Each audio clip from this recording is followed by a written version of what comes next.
Hello मेरे प्यारे दोस्तों, कैसे आप सबका स्वागत करता हूं आपके अपने T10 पर। आज हम क्लास 10 का चैप्टर नंबर 2 बहुपद के पार्ट 2 देखेंगे। इससे पहले हम पार्ट 1 बहुपद के देख चुके हैं, ठीक ना। चर, वेरिएबल, अचर को कॉन्सोनेंट, पद को टर्म, व्यंजक को एक्सप्रेस, समीकरण को इक्वेशन, घात को पावर, गुणांक को कोफिशिएंट, शून्य को जीरो। तो हम पद तक क्या किए हैं, पार्ट 1 में बता चुके हैं। आज हम देखेंगे व्यंजक को एक्सप्रेशन, समीकरण को इक्वेशन, घात का पावर, गुणांक को कोफिशिएंट, शून्य किसको हम लोग कहते हैं, समझ में आ रहा है। ऐसे तो मेनी टर्म को क्या कहते हैं हम लोग, बहुपद कहते हैं। जिसमें बहुत सारे पद हो उससे हम लोग क्या कहते हैं, बहुपद कहते हैं, पोलिनोमियल कहते हैं। आज हम एग्जांपल से समझते हैं जो बहुपद को कैसे लिखा जाएगा, व्यंजक को कैसे लिखा जाएगा, समीकरण को कैसे हम लोग लिखेंगे, से समझेंगे, उससे हम लोग समझेंगे। तो इस सबसे पहले एग्जांपल से समझते हैं जो बहुपद को कितना लिखा जा सकता है, समझ में आ रहा है। तो देखिए 2x² - 3x + 2, तो ये बहुपद होगा, तो ये बहुपद है। उसके बाद बहुपद क्या है, बहुपद को अगर पूछेगा जैसे बहुपद है तो हाँ बहुपद ही है, समझ में। अगर आपसे पूछेगा व्यंजक है तो व्यंजक भी क्या हो जाएगा, व्यंजक भी ही होगा। एक्सप्रेशन आपसे पूछेगा जी है तो है, समझ में आ रहा है। लेकिन यही अगर आपसे पूछ देगा 3x⁻1/2 - 2x + 2, तो पूछेगा आपसे बहुपद है तो नहीं होगा। बहुपद क्यों नहीं होगा वो भी हम बताएंगे। पूछेगा आपसे बहुपद है तो बोलना है जी नहीं, ये बहुपद नहीं है। लेकिन अगर आपसे पूछेगा एग्जांपल में ये व्यंजक है तो हाँ ये व्यंजक है, समझ में आ रहा है ना। क्यों है व्यंजक का, क्यों है बहुपद से हम बता नहीं है से बताते हैं। तो देखिए बहुपद को हम पहचानने का नियम पार्ट 1 में बता चुके हैं। बहुपद को पहचानने का नियम पार्ट 1 में बताया है जो चर वेरिएबल का पावर क्या होना चाहिए, पूर्ण संख्या होना चाहिए तो बहुपद होगा। और वेरिएबल के पावर अगर पूर्ण संख्या नहीं होगा, दशमलव में होगा, रूट में होगा तो बहुपद नहीं होगा। तो देखिए यहाँ देखिए वेरिएबल क्या है, चर क्या है, चर ABCD के लेटर को बोलते हैं, ए से लेकर जेड तक कोई लेटर होगा उसको क्या कहते हैं हम लोग, चर कहते हैं, वेरिएबल कहते हैं। तो वेरिएबल का पावर देखिए क्या है, x⁻2, तो ये पूर्ण संख्या है ना, x के पावर ना कुछ तो 1 होगा, x के पावर ना कुछ तो यहाँ क्या होगा 0 होगा। तो देखिए पूर्ण संख्या क्या से स्टार्ट होगा, 0 से लेके 1 2 3 4 इंफिनिट तक लग जाता है। तो चर के पावर अगर वेरिएबल होगा, चर के पावर पूर्ण संख्या हो जाएगा तो बहुपद होगा, तो इसलिए बहुपद है। लेकिन यहाँ पर चर की पावर क्या है, बटा के रूप में 1/2 के रूप में। तो हम पहले बताया जब बहुपद पहचानने का नियम है न बटा में रहना चाहिए, न दशमलव में रहना चाहिए, न रूट में रहना चाहिए। हाँ रूट में पूर्ण वर्ग संख्या होगा ना, जैसे रूट 4 हो जाएगा तो बहुपद होगा। क्यों, क्योंकि 4 का वर्गमूल जब तोड़ेंगे तो 2 चल जाएगा, तो x के पावर जब 2 होगा तो पूर्ण संख्या हो जाएगा तो बहुपद होगा।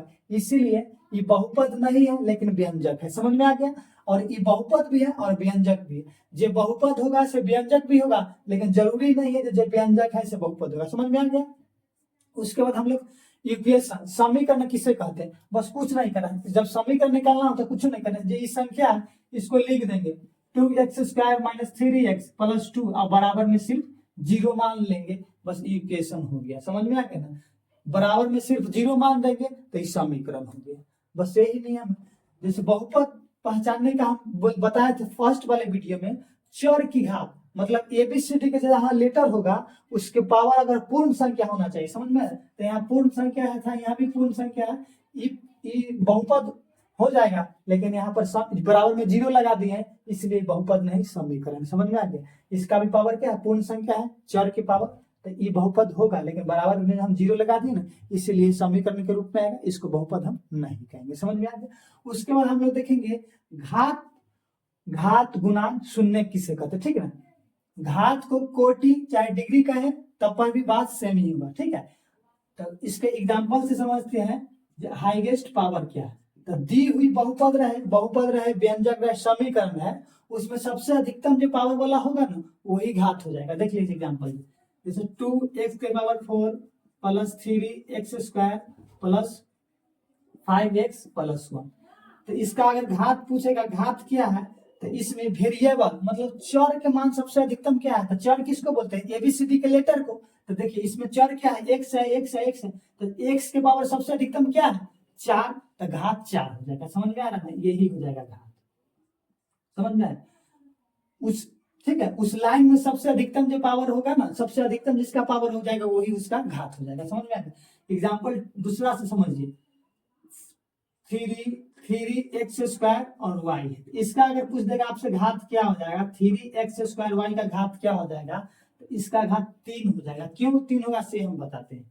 देखिए y के पावर 1 है, दो वेरिएबल जब एक साथ रहेगा ना, दो वेरिएबल एक साथ रहेगा, दो चर एक साथ रहेगा, तो उसका पावर क्या होगा, जुट जाता है। तो देखिए दो वेरिएबल क्या है, यहाँ पर x और y है, तो y के पावर ना कुछ तो 1 होगा, होगा ना।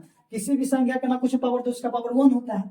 तो देखिए दो x का पावर है, x का पावर क्या है 2 और y का पावर 1, इसीलिए दो वेरिएबल था इसलिए जुट गए। यहाँ पर दो वेरिएबल एक साथ नहीं है, यहाँ पर 2x के पावर 4 है, 3x² है, 5x है प्लस 1, प्लस के चिन्ह क्या है, अलग है। 2x के पावर 4 अलग है, 3x² अलग है, 5x अलग है, इसलिए यहाँ पर पावर नहीं जुटा है। लेकिन यहाँ पर क्या है, 3x² और y के साथ क्या है, मल्टीप्लाई गुना है, इसलिए यहाँ पर पावर जुट गया। तो x के पावर 2 और y के पावर 1, तो इसीलिए इसका घात क्या हो जाएगा 3। अब हम लोग समझते हैं गुणांक किसे कहते हैं। तो देखिए 4x², यही एग्जांपल से फिर समझते हैं, 4x² प्लस 3x² प्लस 5, समझ में। तो अब अगर आपसे पूछ देगा x² का गुणांक क्या होगा, या x हो जाएगा, सॉरी। अगर आपसे पूछा जाएगा x का गुणांक क्या होगा, अगर आपसे पूछ देगा 5 का गुणांक क्या हो जाएगा, तो x² का गुणांक क्या हो जाएगा, तो x² का गुणांक है, तो x² के जस्ट बगल में x² किसके साथ मल्टीप्लाई में, गुणांक किसके है, x² किसके साथ गुना में, तो 4 के, तो 4 हो जाएगा इसका गुणांक, समझ में। x किसके साथ मल्टीप्लाई में, 3 के साथ, तो 3 हो जाएगा इसका गुणांक। 5 किसके साथ मल्टीप्लाई में है, देखिए 5 का गुणांक 5 हो जाएगा, ठीक है। यही एक फर्क है। 5 के, देखिए 5 के ना कुछ होगा तो पावर 0 रहा होगा, तो किसी भी संख्या का पावर अगर 0 रहता है तो उसका मान 1 होता है, तब 1 रहता है, तो 5 में 1 से गुणा करेंगे तो 5 हो जाएगा, इसीलिए 5 का कोएफिशिएंट, 5 का गुणांक क्या हो जाएगा, 5 हो जाएगा, समझ में आ गया।